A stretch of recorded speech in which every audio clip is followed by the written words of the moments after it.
सिंध हुकूमत पारां लाड़ जे ॿिनि ज़िलनि ठटे ऐं सिजावल लाइ पहिरीं मरले में 1112 रेस्क्यू लाइ 25 एम्बुलेंसूं फ़राहम करण वारी इब्तिदाई तक़रीब DC ऑफिस ठट्टो में थी गुज़री।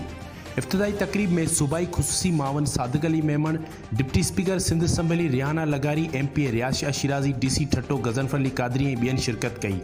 उन्ही मौक़े ते ख़ुसूसी मावन Sadiq Ali Memon, MP Riaz Shah Shirazi, deputy speaker Sindh assembly advocate Rehana लगारी, डिप्टी कमिश्नर ठट्टो गज़नफ़र अली क़ादरी ऐं ॿियनि मीडिया सां ॻाल्हाईंदे चयो त सिंध हुकूमत जो हीउ वॾो कारनामो आहे। ही मुफ़्त एम्बुलेंस सर्विस शुरू कई वई आहे।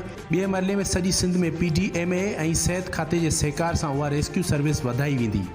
1112 रेस्क्यू सर्विस में हलंदड़ एम्बुलेंसुनि में ज़िंदगी बचाइण जूं समूरियूं एमरजेंसी सहूलियतूं मौजूदु आहिनि, जिन में हार्ट अटैक वारे मरीज़ खे फौरी दवाऊं ॾियण सां गॾोगॾु इंतहाई सीरियस मरीज़ खे वेंट ते मुंतक़िल करणु, तोड़े ब्लड प्रेशर कंट्रोल करण समेत समूरियूं सहूलियतूं मौजूदु आहिनि।